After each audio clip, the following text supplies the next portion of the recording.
Hello dear students. In this video, let me discuss about the concept of limits. Limits are ಏನು ಅಂತ discuss ಮಾಡೋಣ. So in order to understand the concept of limits, we should know about left hand limit and right hand limit. Left hand limit ಅಂದ್ರೆ ಏನು, right hand limit ಅಂದ್ರೆ ಏನು ಅಂತ ಗೊತ್ತಿರಬೇಕು. If that exists for a function, then we can conclude that limit of the function exists. ಅವಾಗ ಮಾತ್ರ ನಾವು limit exist ಆಗಿರುತ್ತೆ ಅಂತ ಕನ್ಕ್ಲೂಡ್ ಮಾಡಬಹುದು. ಅವೆರಡು ಇಲ್ಲ ಅಂತಂದ್ರೆ ಅಥವಾ ಅವೆರಡು ಎಕ್ಸಿಸ್ಟ್ ಆಗಲ್ಲ ಅಂತಂದ್ರೆ limit of the function exist ಆಗಲ್ಲ ಅಂತ ಹೇಳ್ತೀವಿ. So first of all, let us understand what exactly left hand limit and right hand limit means. In order to understand the concept of left hand limit and right hand limit, here I have considered a function f of x equal to x plus 1 where x is not equal to ಈ ಒಂದು function ನ ಇಲ್ಲಿ consider ಮಾಡಿದ್ವಿ. And this is the graph of the function x plus 1, that is f of x equal to x plus 1 where x is not equal to 2. Clearly it is not defined at x equal to 2. X equal to 2 on a point hatra function is not defined. Even though it is not defined at x equal to 2, I want to know the nature of the function at x equal to 2. x equal to 2 on a point hatra function define ಆಗಿಲ್ಲ ಅಂದ್ರೂ ಕೂಡ ಅದರ nature ಯಾವ ರೀತಿ ಇರ್ತದೆ ಆ point ಹತ್ರ ಅಂತ ನಾನು ಏನು ಮಾಡಬೇಕು, ಸ್ಟಡಿ ಮಾಡಬೇಕು. ಸೊ ಏನು ಮಾಡಿದ್ರೆ ನನಗೆ ಅದರ ನೇಚರ್ ಗೊತ್ತೆ ಅಂತ ಯೋಚನೆ ಮಾಡಿದಾಗ ಮ್ಯಾಥಮೆಟಿಷಿಯನ್ಸ್ ಏನು ಮಾಡೋದು ಅಂತಂದ್ರೆ 2 ಅನ್ನೋ ಪಾಯಿಂಟ್ ಹತ್ರ ಡಿಫೈನ್ ಆಗಿಲ್ಲ ಅಂತಂದ್ರೆ ಏನು ಮಾಡೋಣ, 2 ಗೆ ಹತ್ತಿರದಲ್ಲಿರ್ತಕ್ಕಂಥ let us consider the points very close to 2 and let us study the behavior of the function at those points so that we can conclude the behavior of the function at x equal to 2. So ಅದರ ಪೂರ್ತಿ ಹತ್ತಿರದಲ್ಲಿರ್ತಕ್ಕಂಥ ಪಾಯಿಂಟ್ಗಳಲ್ಲಿ function ಯಾವ ರೀತಿ behave ಮಾಡ್ತದೆ ಅಂತ ನೋಡಿದ್ರೆ x equal to ಅನ್ನೋ point ಹತ್ರನೂ function ಯಾವ ರೀತಿ ಬಿಹೇವ್ ಮಾಡ್ತದೆ ಅಂತ ಒಂದು ಏನ್ ಮಾಡ್ಬೋದು, ಗೆಸ್ ಮಾಡ್ಬೋದು ಅನ್ನೋ ಒಂದು ಥಾಟ್ ಇಟ್ಕೊಂಡು ಏನ್ ಮಾಡಿದ್ರು, ಲಿಮಿಟ್ ಅನ್ನೋ ಕಾನ್ಸೆಪ್ಟ್ ಅನ್ನ ಡೆವಲಪ್ ಮಾಡಿದ್ರು. ಸೊ ಈಗ ಏನ್ ಮಾಡೋಣ ಅಂತಂದ್ರೆ x equal to 2 ಗೆ ಹತ್ತಿರದಲ್ಲಿರ್ತಕ್ಕಂಥ ಪಾಯಿಂಟ್ಸ್ ಗಳನ್ನ ತಗೊಂಡು ಫಂಕ್ಷನ್ ಯಾವ ರೀತಿ ಚೇಂಜ್ ಆಗ್ತದೆ, ಯಾವ ರೀತಿ ಬಿಹೇವ್ ಮಾಡುತ್ತೆ ಅಂತ ನೋಡಿ. So at x equal to I can move towards 2 from two different ways. ಇದು 2 ಇದೆ, ಇಲ್ಲಿ 1, ಇಲ್ಲಿ 3 ಇದೆ ಅಂತಂದ್ರೆ 2 ಅನ್ನೋ ಪಾಯಿಂಟ್ ಕಡೆ ನಾನು ಹೋಗ್ಬೇಕು ಅಂತಂದ್ರೆ ಎರಡು ಬೇರೆ ಬೇರೆ ಡಿಫರೆಂಟ್ ಪಾತ್ ಗಳಿದೆ. We have two different ways and two different paths to move towards 2. I can move towards 2 from left side as well as from right side. Left side ಇಂದನೂ 2 ಹತ್ರ ಹೋಗಬಹುದು, ರೈಟ್ ಸೈಡ್ ಇಂದನೂ 2 ಹತ್ರ ಹೋಗಬಹುದು. Left side ಇಂದ ಹೋದಾಗ ಏನಾಗ್ತದೆ, right side ಇಂದ ಹೋದಾಗ ಏನಾಗ್ತದೆ ಅಂತ ಅನಲೈಸ್ ಮಾಡೋಣ. Let me start with left side. x equal to 1 ಇದ್ದಾಗ the value of the function will be, I think it is 2. x equal to 1.5, value of the function will be, I think it is 2.5. ಯಾಕೆಂತಂದ್ರೆ I want to find the nature, I want to analyze the nature of the function at x equal to 2. That's why I am moving towards 2. ಈ ರೀತಿ ಒಂದು point ಕಡೆ variables ನ move ಮಾಡ್ತೀವಲ್ಲ, variables ಗಳನ್ನ ತಗೊಂಡೋಗಿ move ಮಾಡ್ತೀವಲ್ಲ, ನಾವು ಆ ಪಾಯಿಂಟ್ ಕಡೆ ಹೋಗ್ತೀವಲ್ಲ, ಅದನ್ನೇ ನಾವು ಬರೀತೀವಿ ಏನಂತ, x tends to ಅಂತ ಬರೀತೀವಿ. ಇದನ್ನ tends to ಅಂತ ಓದ್ತೀವಿ ಅಥವಾ approaches ಅಂತ ಓದ್ತೀವಿ. x approaches ಅಥವಾ x tends to ಅಂತ ಹೇಳ್ತೀವಿ. x approaches to, x tends to 2. Now we are tending towards 2. We are approaching 2 from left side. 1.5 ಇದ್ದಾಗ ವ್ಯಾಲ್ಯೂ ಆಫ್ ದ ಫಂಕ್ಷನ್ ಎಷ್ಟಿದು, 2.5. 1.6 ತಗೊಳ್ತೀನಿ, 2.6 ಬರುತ್ತೆ, ಇಲ್ಲೆಲ್ಲ ಇರುತ್ತೆ 2.6. 1.7 ತಗೊಂಡ್ರೆ 2.7. 1.8 ತಗೊಂಡಾಗ 2.8. 1.9 ತಗೊಂಡಾಗ 2.9. 1.99 ತಗೊಂಡಾಗ 2.99. 1.999 ತಗೊಂಡಾಗ the value of the function is 2.999. 1.9999 ಅಂತ ತಗೊಂಡಾಗ ಇಲ್ಲಿ ವ್ಯಾಲ್ಯೂ ಆಫ್ ದ ಫಂಕ್ಷನ್ ಎಷ್ಟಿರ್ತದೆ, 2.9999 ಅಂತ ಇರ್ತದೆ. ಇಲ್ಲಿ ಒಂದು ಅಬ್ಸರ್ವೇಷನ್ ಮಾಡಬೇಕು. Here as we move from left side towards the point 2, the value of the function is also moving towards a particular number, particular real number, that is 3. ನಾವು 2 ಅನ್ನೋ point ಕಡೆ move ಆಗಂಗಿಲ್ಲ, function ಯಾವ point ಕಡೆ move ಆಗ್ತಾ ಇದೆ ಅಂದ್ರೆ 3 ಅನ್ನೋ ನಂಬರ್ ಕಡೆ ಮೂವ್ ಆಗ್ತಾ ಇದೆ. ನಾವು ಲೆಫ್ಟ್ ಸೈಡ್ ಇಂದ ಮೂವ್ ಆಗ್ತಾ ಇರೋದ್ರಿಂದ ಇದನ್ನ ನಾವು ಬರೀತೀವಿ ಲೆಫ್ಟ್ ಹ್ಯಾಂಡ್ ಲಿಮಿಟ್ ಅಂತ ಬರೀತೀವಿ. ಎಸ್, ಲೆಫ್ಟ್ ಸೈಡ್ ಇಂದ ಮೂವ್ ಆಗ್ತಾ ಇರೋದ್ರಿಂದ ಇದನ್ನ ಲೆಫ್ಟ್ ಹ್ಯಾಂಡ್ ಅಂತ ಕರೀಬಹುದು. Why limit? As we move towards 2 from left side, the value of the function is moving towards the real number 3, and 3 behaves like a limit, 3 behaves like a boundary. Unless and until we cross 2 from left side, the value of the function will never cross the point 3. ನಾವು 2 ನ ಎಲ್ಲಿವರೆಗೆ ದಾಟಲ್ವೋ ಅಲ್ಲಿವರೆಗೆ 3 ಅನ್ನೋ point ಅನ್ನು function ಕೂಡ ದಾಟಲ್ಲ. ಹಾಗಾಗಿ 3 ಅನ್ನೋದು ಏನಾಗ್ತದೆ ಅಂದ್ರೆ ಒಂದು ಲಿಮಿಟ್ ಆಗ್ತದೆ, ಅದೇ ಒಂದು ಬೌಂಡ್ರಿ, ಅದೇ ಕೊನೆ ವ್ಯಾಲ್ಯೂ ಅದಕ್ಕೆ, ಅದನ್ನು ದಾಟಿ ಹೋಗಕ್ಕಾಗಲ್ಲ. So that is the limit for the function f of x. Therefore ಇದನ್ನ ನಾವು ಎಂತ ಲಿಮಿಟ್ ಅಂತ ಕರಿತೀವಿ ಅಂದ್ರೆ ಲೆಫ್ಟ್ ಹ್ಯಾಂಡ್ ಲಿಮಿಟ್ ಅಂತ ಕರಿತೀವಿ. As we move towards the point 2 from left side, the value of the function approaches a particular value and that value is equal to 3. Symbolically we write it as x approaches 2 from left side. 2 minus ಅಂತಂದ್ರೆ ನಾವು ಯಾವ values ತಗೊಂತಿದೀವಿ ಅಂತಂದ್ರೆ we are considering values very close to 2 and they are less than 2. We are considering the values which are very close to 2, 1.99, 1.999. They are very close to 2 and they are less than 2. E minus ಅದನ್ನ represent ಮಾಡುತ್ತೆ. As x approaches 2 from left side, f of x approaches 3. The value of the function approaches 3. And symbolically, we write it as limit of the function x plus 1 as x tends to 2 minus is equal to 3. x plus ಅನ್ನೋ ಒಂದು function limit ಎಷ್ಟಿರ್ತದೆ? 3 ಇರ್ತದೆ. ಎಲ್ಲಿ ಅಂತಂದ್ರೆ x ಗೆ x ಅನ್ನೋ value 2 ಅನ್ನೋ point ಗೆ left side ಇಂದ ಹೋದಾಗ, ಈಗ ರೈಟ್ ಸೈಡ್ ಇಂದ ಹೋಗೋಣ. ಲೆಫ್ಟ್ ಸೈಡ್ ಇಂದ ಹೋದಾಗ ಏನೇನು ಬಿಹೇವಿಯರ್ ಆಗ್ತಿತ್ತು ಅಂತ ನಾವು ಸ್ಟಡಿ ಮಾಡಿದಾಗ, ಈಗ ಏನ್ ಮಾಡೋಣ, ರೈಟ್ ಸೈಡ್ ಇಂದ ಬರೋಣ. if we consider the value as 3, x equal to 3 ಅಂತ ಅಂದ್ರೆ value of the function will be 4. 2.5 ಇದ್ರೆ the value of the function is 3.5. ಇಲ್ಲೆಲ್ಲ ಇರುತ್ತೆ 3.5 and 2.4 3.4 ಸ್ಟಿಲ್ ಸ್ವಲ್ಪ ಕೆಳಗಡೆ ಬರ್ತದೆ. 2.3 3.3 2.2 3.2 2.1 3.1. as x approaches 2 from left side, as x approaches 2 from left side ಅಲ್ಲ right side, as x approaches 2 from right side, f of x approaches the same value 3. So symbolically we write it as RHL, right hand limit. ಇಲ್ಲಿ left hand limit ಯಾಕೆ ಅಂತಂದ್ರೆ left side ಇಂದ move ಆಗ್ತಾ ಇದ್ವಿ, ಇಲ್ಲಿ right hand limit ಯಾಕೆ ಅಂತಂದ್ರೆ right side ಇಂದ ಮೂವ್ ಆಗ್ತಾ ಇದೀವಿ, ಅದಕ್ಕೇನೆ it is right hand limit. So we write it as x tends to 2 plus as x approaches 2 from right side, f of x approaches to 3. And symbolically we write it as limit of the function x plus 1 as x tends to 2 plus is equal to 3. So this value is called as left hand limit and this value is called as right hand limit. Clearly you can observe here that LHL is equal to RHL and that is equal to 3. If LHL is equal to RHL and that value is a finite value, ಒಂದು ವೇಳೆ left hand limit ಮತ್ತು right hand limit ಎರಡನ್ನೂ finite value ಆಗಿದ್ದು ಎರಡನ್ನೂ equal ಆಗಿದ್ರೆ, if left hand limit exists and right hand limit exists and they are equal to each other and they are equal to a finite value, then we say that the limit exists at that point. ಆ ಒಂದು function ಗೆ ಈ point ಅಲ್ಲಿ limit exist ಆಗಿರುತ್ತೆ ಅಂತ ಹೇಳ್ತೀವಿ. and we write it as limit of x plus 1 as x tends to 2 is equal to 3 ಅಂತ ಬರೀತೀವಿ. we write it as limit x plus 1 as x tends to 2 is equal to 3. ಇಲ್ಲಿ ಯಾವುದೇ ರೀತಿ plus minus ಬರೋದಿಲ್ಲ. ಇದರ ಅರ್ಥ ಏನು ಅಂತಂದ್ರೆ left side ಇಂದ ಹೋದ್ರೂ 3 ನೇ ಬರುತ್ತೆ, ರೈಟ್ ಸೈಡ್ ಇಂದ ಹೋದ್ರೂ 3 ನೇ ಬರುತ್ತೆ ಅಂತ ಅರ್ಥ. so this is what the limit of the function x plus 1. so 3 is the limit of x plus 1 as x tends to 2. now let me consider another example. f of x equal to 1 when x is less than 0 and when x is greater than or equal to 0. and here is the graph of the function x dash y dash. this is the graph of the defined function f of x equal to 1 when x is less than 0. x ಏನಾದರೂ less than 0 ಆಗಿತ್ತು ಅಂದ್ರೆ value ಏನಾಗಿರ್ತದೆ function 1 ಆಗಿರ್ತದೆ and x ಏನಾದರೂ greater than or equal to 0 ಆಗಿತ್ತು ಅಂದ್ರೆ value of the function will be equal to x. so this is what here -1 -2 -3 all of them are less than 0, therefore the value of the function is equal to 1 and at x equal to 0 it is 0. f of 0 is 0 because x 0 ಇದ್ದಾಗ ಈ branch ತಗೋಬೇಕು and greater than 0 ಇದ್ದಾಗ ಅದೇ branch ತಗೋಬೇಕು. so this is the graph. now let me find the LHL and RHL. as we move towards the point 0 from left side, as we move towards the point 0 from left side, the limit, the value of the function is equal to 1. the value of the function is equal to 1.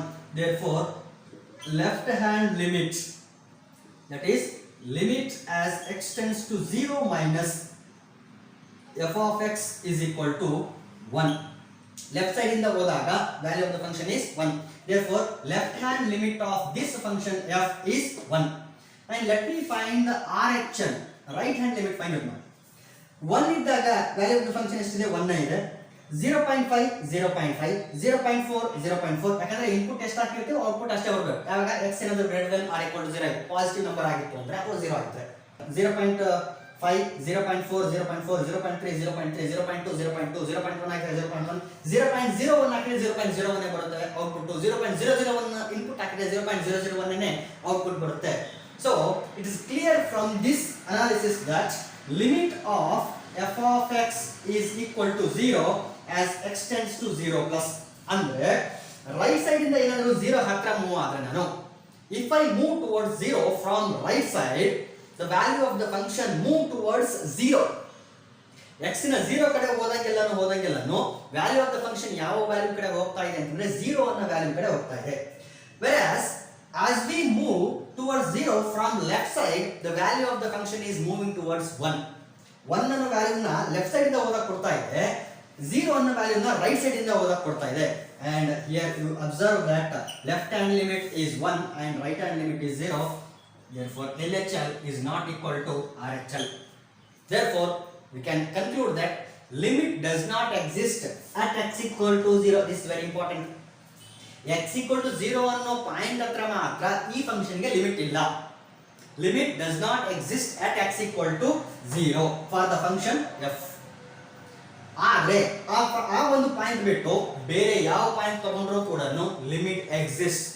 ಬೇರೆ ಯಾವ point ತಗೊಂಡ್ರೂ limit exist ಆಗಿರುತ್ತೆ. 2 ತಗೊಳ್ಳಿ, ಇಲ್ಲಿ ನೀವು right side ಇಂದ move ಆದ್ರೂ value 2 ನೇ ಬರುತ್ತೆ, ಲೆಫ್ಟ್ ಸೈಡ್ ಇಂದ ಮೂವ್ ಆದ್ರೂ ವ್ಯಾಲ್ಯೂ 2 ನೇ ಬರುತ್ತೆ. As we move towards the point 2 from left side or right side, the value of the function approaches 2 from both sides. ಆ ಕಡೆ ಯಾಕೆ ಈ ಕಡೆ ಬನ್ನಿ, -2 ಅಥವಾ -3 ತಗೊಳ್ಳಿ. -3 ಲೆಫ್ಟ್ ಸೈಡ್ ಇಂದ ಆದ್ರೂ ಬರಿ, ರೈಟ್ ಸೈಡ್ ಇಂದ ಆದ್ರೂ ಬರಿ, ಯಾವ ಕಡೆಯಿಂದ -3 ಕಡೆ ಹೋದ್ರೂ ಕೂಡ value of the function is will move towards 1. ಈ ಕಡೆಯಿಂದ ಹೋದ್ರು 1 ಬರುತ್ತೆ, ಈ ಕಡೆಯಿಂದ ಹೋದ್ರು 1 ಬರುತ್ತೆ. So except at this point, ಈ ಒಂದು ಪಾಯಿಂಟ್ ಅನ್ನು ಬಿಟ್ರೆ ಬೇರೆ ಎಲ್ಲಾ ಪಾಯಿಂಟ್ ಅಲ್ಲಿ ಏನಾಗಿದೆ ಅಂತಂದ್ರೆ ಲಿಮಿಟ್ ಎಕ್ಸಿಸ್ಟ್ ಆಗುತ್ತೆ. ಆದ್ರೆ ಈ ಪಾಯಿಂಟ್ ಅಲ್ಲಿ ಮಾತ್ರ LHL is not equal to RHL. Therefore we say that limit does not exist at x equal to 0. x equal to 0 ಅನ್ನೋ ಪಾಯಿಂಟ್ ಹತ್ರ ಲಿಮಿಟ್ ಎಕ್ಸಿಸ್ಟ್ ಆಗಲ್ಲ ಅಂತ ನಾವೇನ್ ಮಾಡ್ತೀವಿ, ಕನ್ಕ್ಲೂಡ್ ಮಾಡ್ತೀವಿ. ಲಿಮಿಟ್ ಎಕ್ಸಿಸ್ಟ್ ಆಗಬೇಕು ಅಂತಂದ್ರೆ ಏನಾಗಬೇಕಲ್ಲಿ, ಲೆಫ್ಟ್ ಹ್ಯಾಂಡ್ ಲಿಮಿಟ್ ಇರಬೇಕು, ಎಕ್ಸಿಸ್ಟ್ ಆಗಬೇಕು, ರೈಟ್ ಹ್ಯಾಂಡ್ ಲಿಮಿಟ್ ಎಕ್ಸಿಸ್ಟ್ ಆಗಬೇಕು, and they should be equal.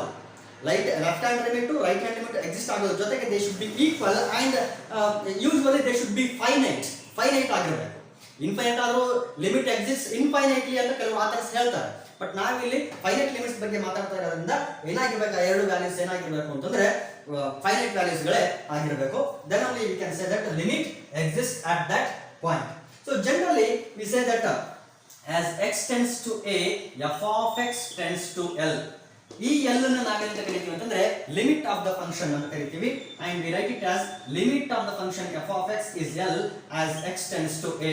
limit of the function f of x as x tends to a is equal to l. ಅಂದ್ರೆ a ಅನ್ನೋ point ಕಡೆ ನೀನು left side ಇಂದ ಬಂದ್ರು right side ಇಂದ ಬಂದ್ರು f of x ಅನ್ನೋ ಫಂಕ್ಷನ್ ಏನು ಮಾಡುತ್ತೆ ಅಂದ್ರೆ l ಅನ್ನೋ ಒಂದು ರಿಯಲ್ ನಂಬರ್ ಕಡೆ ಹೋಗ್ತಾ ಇರ್ತದೆ ಅನ್ನೋದು ಈ ಒಂದು symbolical expression in the meaning.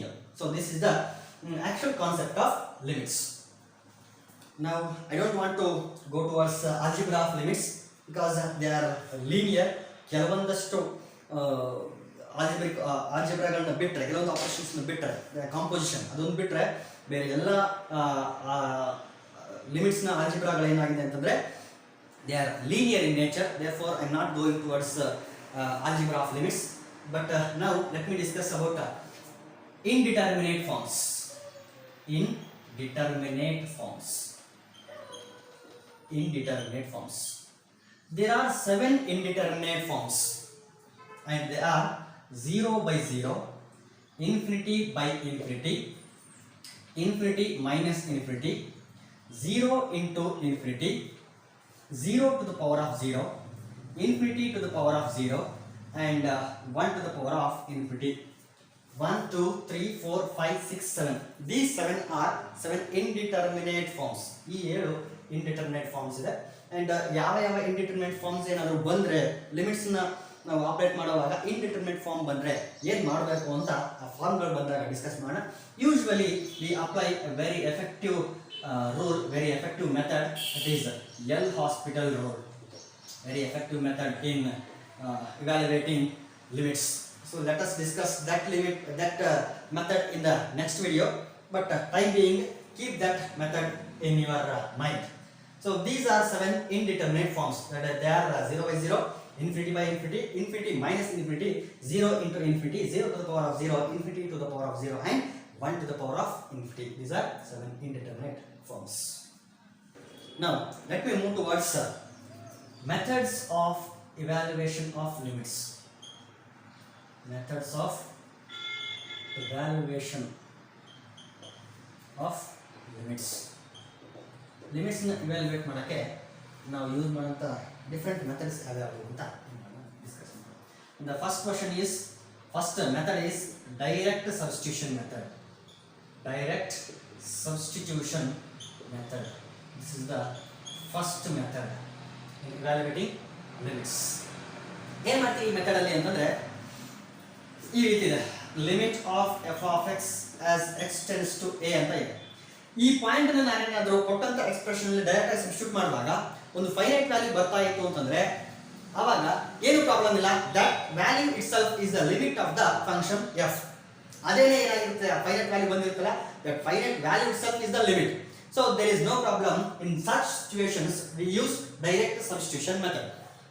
ಈ ಪಾಯಿಂಟ್ ನ ಸಬ್ಸ್ಟಿಟ್ಯೂಟ್ ಮಾಡಿದಾಗ ಏನು ಪ್ರಾಬ್ಲಮ್ ಆಗಬಾರ್ದು. ಅನ್ಡಿಫೈನ್ಡ್ ಅಥವಾ ಇಂಡಿಟರ್ಮಿನೇಟ್ ಫಾರ್ಮ್ಸ್ ಬರೋದಾಗಿರ್ಬೋದು, ಈ ರೀತಿ ಏನು ಪ್ರಾಬ್ಲಮ್ ಆಗದೆ ಒಂದು ಫೈನೈಟ್ ವ್ಯಾಲ್ಯೂ ಬರ್ತಾ ಇತ್ತು ಅಂತಂದ್ರೆ ಅವಾಗ ನಾವು ಡೈರೆಕ್ಟ್ ಆಗಿ ಸಬ್ಸ್ಟಿಟ್ಯೂಟ್ ಮಾಡ್ತೀವಿ. And that value itself is considered as the limit of the function F.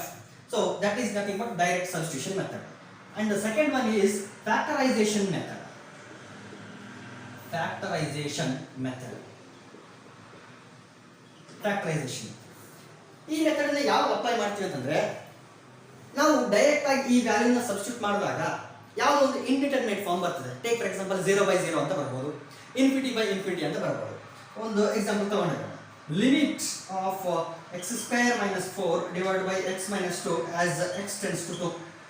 The function is given by x square minus 4 divided by x minus 2 and we have to find the limit of this function at x equal to 2. 2 ಅನ್ನೋ point ಹತ್ರ ಈ ಒಂದು function limit ಏನಾಗಿರುತ್ತೆ ಅಂತ ನಾನು ಏನು ಮಾಡಬೇಕು, ಇಲ್ಲಿ ಫೈಂಡ್ ಔಟ್ ಮಾಡಬೇಕು. ನಾನು ಡೈರೆಕ್ಟ್ ಸಬ್ಸ್ಟಿಟ್ಯೂಷನ್ ಮೆಥಡ್ ಏನಾದರೂ ಅಪ್ಲೈ ಮಾಡಿದ್ರೆ ಏನಾಗುತ್ತೆ, 2 ಇಲ್ಲಿ ಹಾಕ್ತೀನಿ, 2 square 4, 4 minus 4 is 0, it is 0. ಕೆಳಗಡೆ ಡಿನಾಮಿನೇಟರ್ is 2 ಹಾಕಿದ್ರೆ 2 minus 2 is 0. So we got an indeterminate form. ನಮಗೆ ಒಂದು indeterminate form ಬಂತು 0 by 0. It is an indeterminate form. So in order to get escape from this indeterminate form, what we do is we apply factorization method. ಈಗ ನಾವೇನ್ ಮಾಡ್ತೀವಿ, factorisation method ಅನ್ನು apply ಮಾಡ್ತೀವಿ.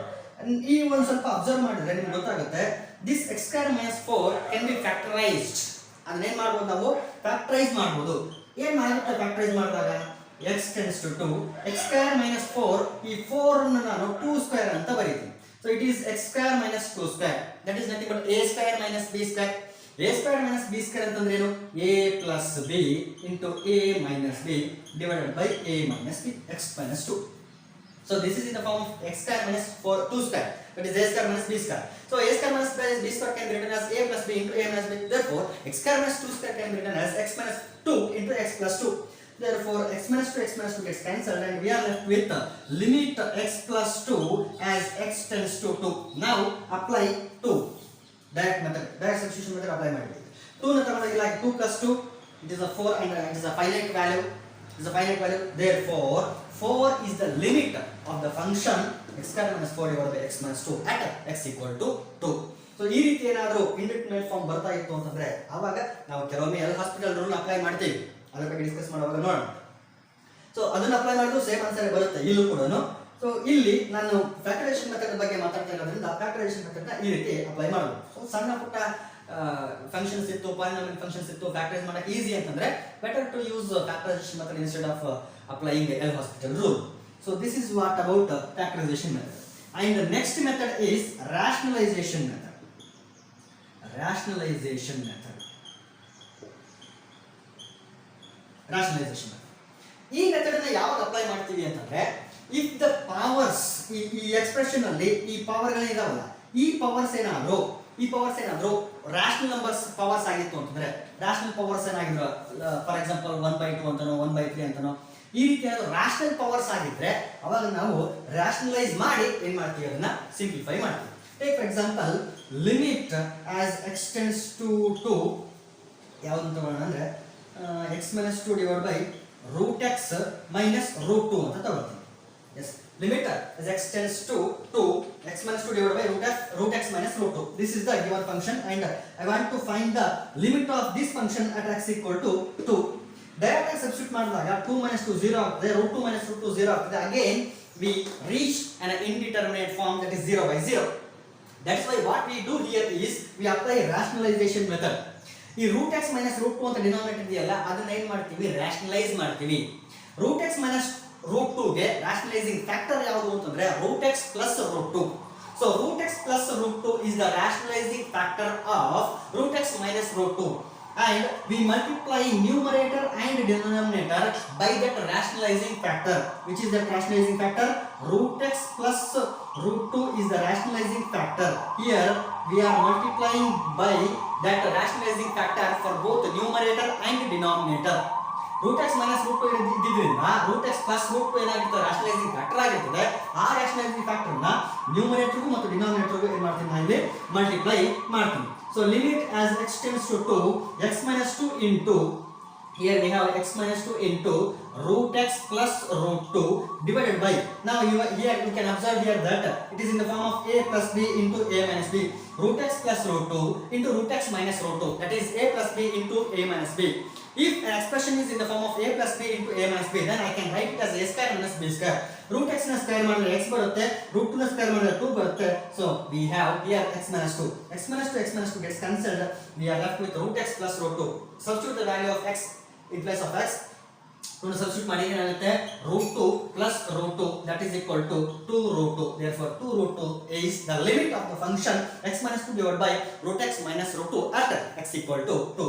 So ಈ ರೀತಿ ಏನಾದರೂ ಸಿಚುವೇಶನ್ಸ್ ಇದ್ರೆ, ಅದು ಡಿನಾಮಿನೇಟರ್ ಅಲ್ಲೇ ಇರಬೇಕಂತ ಏನೂ ಇಲ್ಲ, ನ್ಯೂಮರೇಟರ್ ಆದ್ರೂ ಆ ರೀತಿ ಪವರ್ಸ್ ಇರ್ಬೋದು, ಡಿನಾಮಿನೇಟರ್ ಆದ್ರೂ ಇರ್ಬೋದು, ಅಥವಾ ಎರಡು ಕಡೆನೂ ಇರ್ಬೋದು, ನೋ ಪ್ರಾಬ್ಲಮ್. ಎರಡು ಕಡೆ ಇದ್ದಾಗಲೂ ನಾವು ಏನು ಮಾಡ್ತೀವಿ, ರಾಷನಲೈಸೇಷನ್ ಮೆಥಡ್ ಅನ್ನ ಅಪ್ಲೈ ಮಾಡ್ತೀವಿ. So these are very basic methods of evaluation of limits.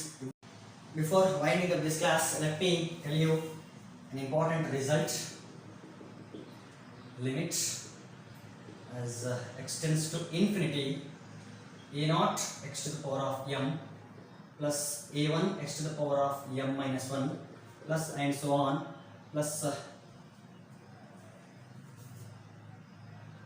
am x am minus 1 x plus am whole divided by b0 x to the power of n plus b1 x to the power of n minus 1 plus and so on plus bn minus 1 x plus bn is equal to a0 by b0 if m is equal to n, 0 if m is less than n, and infinity if m is greater than n. So this is very important result that has to be kept in your mind.